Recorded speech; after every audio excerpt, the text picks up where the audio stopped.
Spawning down in the bottom right-hand position, representing Team Acer, it is the red Zerg player, Nerchio. And his opponent up to the north, the teal Terran, MMA. MMA currently 1-0 up in this best of 3 series. If he wins this, he'll advance forward and will be competing against the winner of Yoda and Snoot for that spot. So that is in the winner's side. Nerchio would be taking on the loser of that game in the loser's bracket. So potentially a ZvZ coming through there. In terms of openings, it's going to be interesting to see what these two go for, because game number 1, we actually saw a pretty greedy, aggressive play. Oh, actually a very aggressive play come down from Nerchio. He went for a Roach Baneling timing.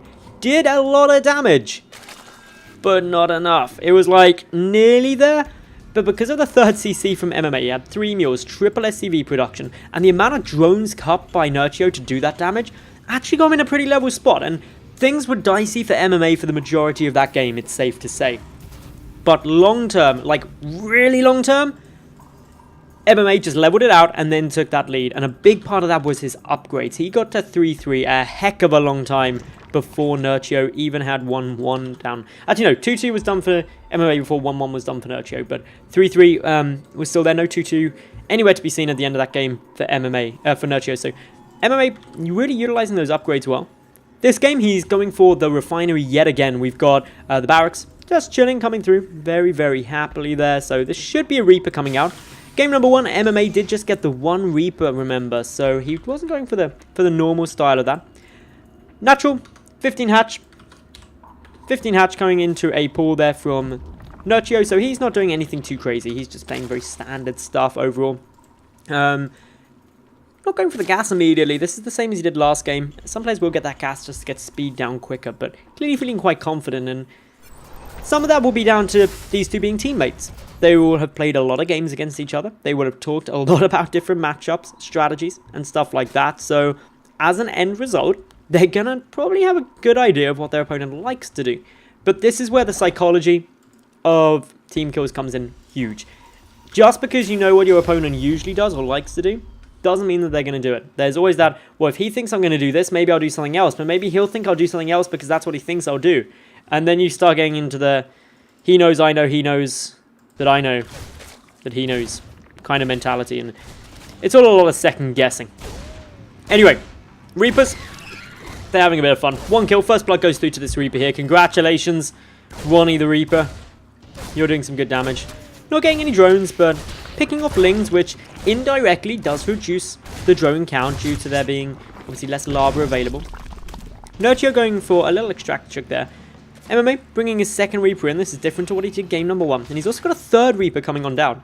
So a very big mix-up. Going to try and get a lot more focus with these Reapers. Get more damage down early on. Keep them alive. Hit a stronger timing with those Hellions. I expect it's less likely that we see Banshee this game. There's no second gas all coming through as of yet. So got to keep a good little eye on this. Remember, Nerchio staying to really force an ace game. MMA is up by 1 map so far. The Queen is potentially going to go down. The SCV even getting in on that fight. Trying to get a couple more shots through the Reaper. Having to back away on very low health. And one of the Reapers did die. Remember, though, a 3rd one has been made. It's coming forward. Going to be trying to get a bit more damage down. But backs away. Combat drugs. Ideally doesn't want to lose anymore if he's going into Hellions. Now, MMA does have that 3rd command center also on its way. So he's playing overall the macro sense very similar. Wanting to get up to 3 CCs nice and early. The other benefit of these Reapers, of course, is it keeps a good eye on what Nerchio's doing. He's currently on the 2 gases. The first 100 gas is now through, but it hasn't been spent anywhere yet. The attention just staying on the Reaper for the moment. Where's he going to go? Where are you going to spend it, Nerchio? It's up to nearly 200 gas, so he can actually start speed and lair simultaneously if he wanted to. Where's he going to go, Nerchio? You need to spend it somewhere. His 3rd base is going to be the next big target for MMA. If and when Nerchio takes that 3rd. And actually getting this Reaper back up and in. He's going to be able to see... Does he see the spawning pool from there? No. Ideally, he would want to go and see if that's shimmering away to see if speed was coming through. But he does confirm there's no lair yet. 3rd base going to be coming through from Nerchio now. This is just before the 7-minute mark in-game. And still this gas hasn't been spent. He's banking up a heck of a lot of gas. But not going up to... Okay, now he's going up to 4 gases. So could look potentially to go into Mutas, but even if he was doing that, he'd want the lair down already, so I'm not quite sure what Nerchio's got going on there. Meanwhile, we've got MMA. He's just chilling, going down for his normal stuff. His third CC's finished and is morphing into an orbital. Does have some Banshee coming through, so this is something that I wasn't actually expecting with the 3 Reapers early, but on Catalina, it's a good map to do it. There's a lot of dead space around you can harass him.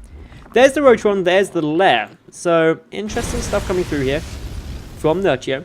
MMA trying to poke and prod at the moment with the Hellions. His one remaining Reaper is coming to join them. That has lost 2 so far this game.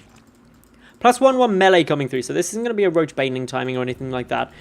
It should just be quite Ling heavy. I'm surprised we don't have a Baneling nest as of yet. Maybe seeing one of those in the very near future, though. Could just be waiting for that really fast Spire as well. There's the Baneling nest, though. This is all good. Couple of spores to make sure Banshee can't have too much fun. What was that seen by? It was seen by an Overlord, probably. No, actually it wasn't. It was just assuming the Banshee could be following this up. So it's a fair enough assessment to make that there could always be Banshee here. They're going for a couple of shots. Have to migrate away from that Spore Caller, taking a bit of damage, but does get a confirmation on the timing of that lair, and that's always going to be nice and important for you. Still, keeping a good close eye on what these guys are doing. MMA has got the double engineering bay, doesn't start the double upgrades yet, but should be doing so once he's got the gas in order to do it. Always a good spot to get into. 6 roaches coming now through for Nerchio. But he's also getting 6 drones. So these are defensive roaches. It's not like he's going massively all in on this. He does have the roach speed upgrade coming through though, which is quite interesting that he's going for that. I'm going to be very interested to see where his next few overlords or next few bits of supply go. He is supply blocked at the moment because those overlords have died. Centrifugal Hook's also on its way. This is a really interesting build. It's going to be Roach Baneling with Roach Baneling Zergling with the 1/1 melee upgrades. Very excited to see how this is going to work out. MMA hasn't scouted the Roach one. He knows the lair's coming through. This is really Roach heavy with the 1/1 melee. This is pretty cool actually. The double upgrades for MMA still haven't started. He's had these 2 engineering bays chilling around for a while, but isn't going to get that big upgrade lead like he did before. Instead, he's going to end up behind in upgrades overall. 10 roaches in production. Now that's going to go up to about 25 odd. That is a really high count, and if we look at the army supply of MMA, it's pretty low. He's relying on just 6 Hellions and a Reaper and 8 Marines at the moment. That's going to really struggle to defend this. Centrifugal Hook is coming down, but there's a money scan. Sees the roaches, sees the Baneling speed researching. This should be warning signs to MMA right now. Nerchio, he's pushing forward. It's already on its way, and despite the fact that a Viking is also seeing this move forward, I don't think the Banelings, well, the Baneling nest has been seen, so he should notice here. Already SCV is getting pulled back. MMA realizing he's in a bit of a rough spot, building additional bunkers. And this is going to hit hard. These Banelings, of course, with speed, do have the extra damage thanks to the plus 1/1. The Roaches only benefiting from the Carapace. In come the Banelings, trying to connect nicely here. The bunker's not yet finished, so they're not going to provide much help. These Marines frantically trying to get away, but they are cornered. Big Baneling hit comes through. Nerchio continuing on this damage, and MMA GG's out. Bit of an unusual timing there from Nerchio, but boy did it work out for him. MMA wasn't expecting it, and that levels out this series to be 1-1.